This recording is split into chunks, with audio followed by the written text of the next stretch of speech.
So this is a presentation on the nudge effect and psychological strategies for effective marketing. My first question to you is, are you being nudged? But realistically, yes, you are. The real question is, how many times today have you been nudged? It is everywhere, not just in marketing, although we're dealing with marketing today. It encourages positive behavior. So these are some general principles that you'll find about nudge theory, which is around behavioral. It's about behavioral science. Nudge theory encourages positive behavior. Supposedly, we need to kind of look at that when we get to the ethics bit of today. Who decides what positive behavior is a bit of a conundrum. So we will look at that a little bit. It doesn't restrict choice. So it's a suggestion rather than a mandate, as it says below. And it gently prompts it produces gentle prompts using cognitive biases. So it's an element, it's a behavioral science, or based on behavioral science, and looks at the things that we've got in our complex brains underneath the surface that can kind of drive us to think one way or the other. Our brains are complex, and they're not always rational. So that's one of the things that's also going to come up when we get to the ethics bit. We've had a couple of references in the conversation we had before to the Choice Factory, which is a brilliant resource. We have not got time today to go into the 25 behavioural biases that they talk about, but this helps you to understand all the different ways that it can be used. I do recommend this book by Richard Shotton. And nudging can be used in many different areas. You might have seen it in economics, where auto-enrollment, brilliant example, into pension schemes makes it more likely that people end up with a pension at all, because it just makes things a bit easier, where the default is what's seen as the positive behaviour, and you've got to make more effort to do the thing that might not be so positive long term in the best interest of a person. Same thing for charitable donations. I've got an account with I'm not going to remember this, a micro lending platform called Kiva, and I've automated absolutely everything. What happens is you put in some initial money, the money gets lended out to micro business, they then repay it, and then you can decide to withdraw the funds or you can relend it. I've made everything automated so that there's a direct debit, but even the lending is automated so that it isn't waiting for me to lend it to people, and the lending is done based on my preferences around the kind of businesses I want to support. Health and medicine, same sort of thing, encourages healthier choices by moving the position of healthier foods so that they are in a position in the shop or in the store that makes us more likely to pick them up, reducing risky behavior, and also increases blood donations. The example with blood donations is they found that if you sent a letter to somebody saying that we need, blood stocks are low in the UK, they're more likely to ignore it. If you said blood stocks are low in your area, Leicestershire, or even your town, Market Harborough, they might be more likely, because it feels that there's a more direct impact. If somebody's donated blood before, then you probably know they know their blood type, so that they might say, blood stocks of your particular blood type. That's a lot of responsibility on someone. Then that's even more impactful. HMRC use this to try and increase people paying their taxes on time. They use social proof in order to ask, they said a high percentage of people, they gave the percentage of people who pay their taxes on time, and then that created a boost actually to how many more it actually did things on top. There's loads of experiments around it. So and I'll talk about some more in the actual examples I give. And in marketing, it's all obviously used in marketing, increasing conversions, buying larger quantities and more expensive items. This is where I'd say we need to look at whether it is a positive outcome. Increasing conversions is positive for the business who wants more money and stuff like that, but not necessarily in all cases for the consumer. But marketing is the focus today. And there are some real takeaways in the end. I'll kind of summarize what I really would like for everybody to be able to do with this information. So as mentioned, these are the 25 behavioral biases, but today we're only going to talk about social proof, price relativity, and scarcity, in part because they're ones that you might be familiar with. It's easier to demonstrate, and I think easier to walk away and do something with them after only a 15 to 20 minute presentation. And some of them maybe aren't so applicable to marketing. So starting with social proof, you don't need a marketer to stand here and tell you that testimonials, reviews, and case studies are a good thing for your business. I'm sure you've heard it many times before. But I do wonder how well everybody's doing with actually getting those testimonials in, getting those case studies in. They're the same thing that makes these testimonials positive are the thing that will also make it more difficult to get them. So I'm going to talk about that. The reason why testimonials are positive, aside from being evidence outside of the person you're buying from, if I say, oh, my service is really good, you may or may not believe me, but if somebody else is also saying it's good, that's good evidence. So that it just seems like it would make sense to get more evidence. But there's also this element of social proof which is really primal. We depended historically on a tribe for our survival, and being expelled from a tribe meant death to you, potentially your family as well. And it's the reason why even now we can get so stressed out or almost feel physical pain at the idea of rejection or something like that happens. It's also the reason why networking and public speaking can be particularly difficult for people. It's hardwired into our brain to find that sort of situation fearful. There was a survey done a few years ago in America where people asked what their greatest fear was, and death actually came third after public speaking and networking. And the idea is that the reason for this is that by standing up in front of in front of people, apart from being exposed to threats, you're also asking for people to approve of you and to feel and to pass judgment, and there's always the potential to be rejected. So this is also what it means, that if you do get social proof and people see evidence that people like them are buying things like this, it can be really strong because you're doing what other people are doing and fitting into a tribe.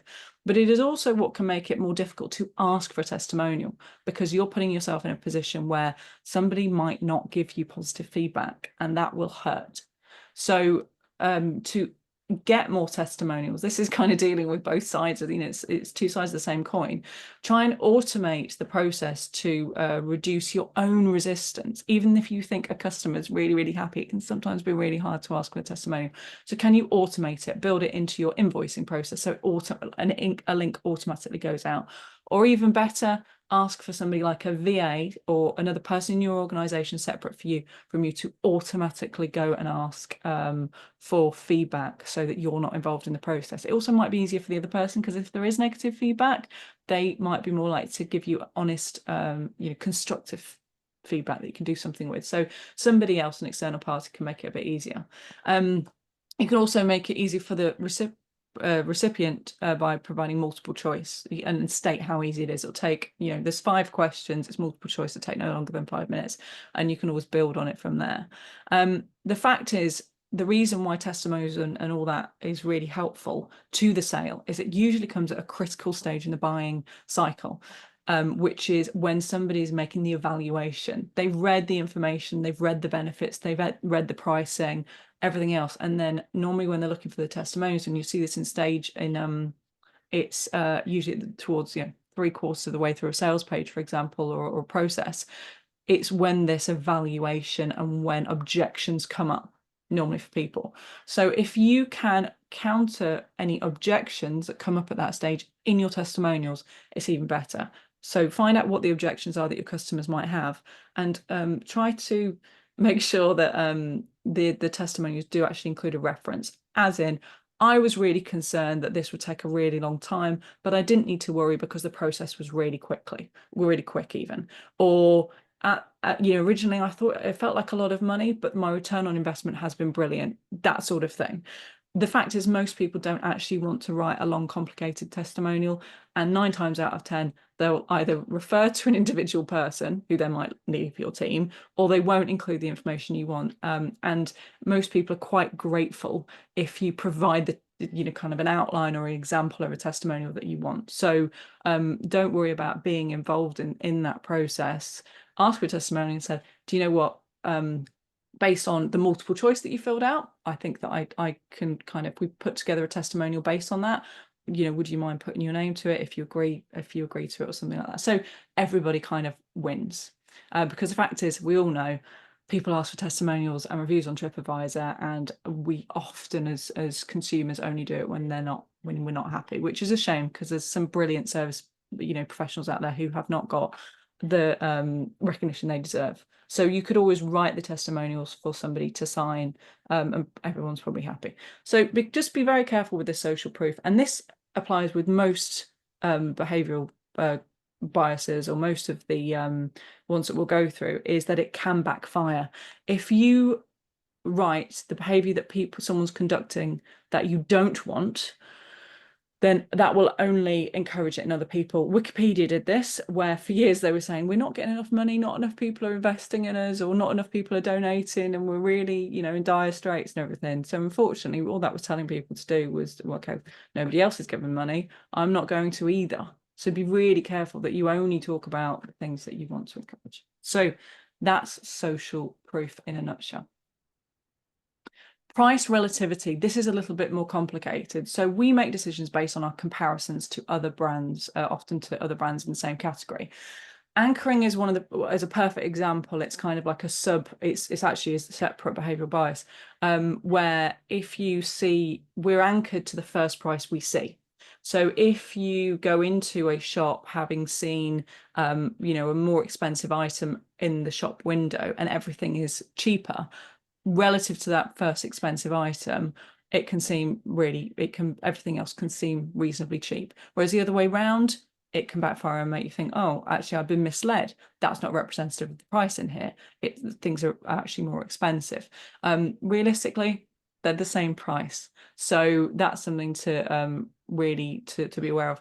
The way that this can backfire is that often, this is a powerful tool that people do use, is to provide a free trial so that people can get to know you, and it's often a way to get attention. The problem is that you've anchored expectations of your price very low, the lowest it could possibly be. And after that, what you're going to find is introducing higher price points is probably going to be more of a challenge for that reason. And if you've got a long-term relationship with a person, that's particularly difficult. So consider this, because you're just setting your relationship forever, you're setting it at a lower price point. Another example of how price relativity actually works, going back to comparing prices to other things. An espresso on a per cup basis is much more expensive than having a cup of instant coffee. Instant coffee is much, much cheaper. But what an espresso did was made the price relative to having a cup of coffee in a shop, which is a lot more expensive. We'd say the quality is probably quite different. It depends on how much you really know about coffee, but they really got in control of that price and what their price was compared to. The same with Red Bull, very expensive for a soft drink, but they were being compared to not to Coca-Cola or lemonade or whatever else. They were being compared to something else. And the main distinction, the main way they did this was to change the way the can looked. It didn't look like everything else on the shelf. So consider if you can shift the perspective to a value-based consideration, so that what you're being compared to isn't just kind of a base level. See how you can position yourself.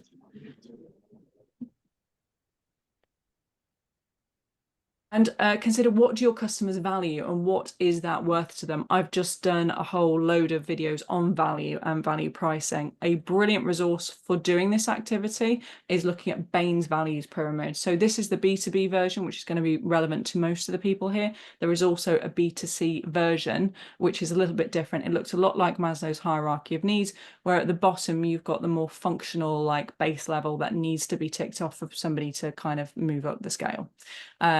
And what you could do is use this as a checklist to say, yes, this is a value that I can provide or do provide, and this is what people value about me. The fact is, what this is worth, what people are willing to pay for each of these elements of value will differ depending on who they are, your industry and stuff like that. So what you might find is, yeah, I currently sell on this particular value, but I think this value would be far more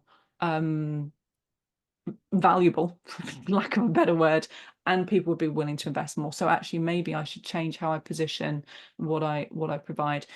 Bain talk about providing 4 or more elements of value to make your offering more compelling and to make you really stand out. So scarcity is the last one. We'll talk about ethics and stuff. This is one that it can be overused and abused, I'd say, and also can make you come across as quite inauthentic. So limited time offers or availability can create a sense of urgency or fear of missing out. But we have all seen those stores that are always on this 50% sale. It's stock selling out, and it's not, and it just makes you not really trust the company very much, and not take them seriously. It's the boy who cried wolf. What it does do when it works is it leans on social proof, because if things are, or it can do, if things are selling fast, people like me are buying this thing. So there's a little bit of that kind of plays, and you'll see with a lot of these they kind of overlap. So it can shorten the buying cycle when there might normally not be any rush, and that's something to bear in mind, is it can be a really helpful vehicle for making people who seem to be sort of dithering a bit, or if you've got a long buying cycle, in some situations it could be really useful, but it can also undermine the quality of your product if you're using something like this. So use it wisely. The situations where scarcity can come across as genuine can be if you provide a reason. If there is a seasonal campaign, genuinely, we're getting rid of stock. I mean, this is very much a business consumer situation, but I'm not doing this anymore because the season's changing, and or I'm going to move to something else, can be a good reason for doing a seasonal campaign. There could be an upcoming price increase, and you're offering to any people who've been thinking about it for a while to try and get it at the original price. At the end of the day, prices are going up for service-based businesses as well as consumer goods, and you could let people who are kind of in your funnel know, okay, I know you've been thinking about this, but just so you know, this is your opportunity to act. And then you could also use it to beta test a product or service. That's a genuine reason to provide it cheaper, because you're saying, look, it might have some rough edges, but with your feedback, I'm going to make this better, and you will have access to the full all singing all dancing version. You can just get it at a preferential price in the meantime. And the bonus for you is you get some testimonials or case studies and feedback in the end, hopefully, if somebody's happy. So that's a way of using scarcity, but that can backfire if it's not done carefully. So moving on to the ethics, this is really about behavioural economics can be seen as a positive force or a negative one. So behavioural economics is where the behavioural science is applied to economics specifically, or where money's involved, and marketing, is money is usually involved. So consider these facts. Nudging works at the margins. It's a lot like hypnotism, as in you are encouraging a behavior, but you cannot get somebody to do something they don't want. It doesn't sway, it doesn't work all the time. It is just a prompt to try and encourage positive behavior. However, I can both want to lose weight and eat the cake.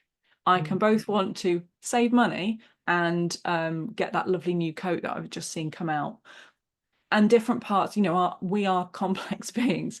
The issue is that our prefrontal cortex, the part of our brain, the newest part of our brain, that does rational thought, logical thought, and will make decisions for our future selves more often, runs out of energy. And the mechanisms that behavioral science uses are the more primal, emotionally driven kind of things. So you are, as a consumer, most at risk of being impacted by nudging when you're tired.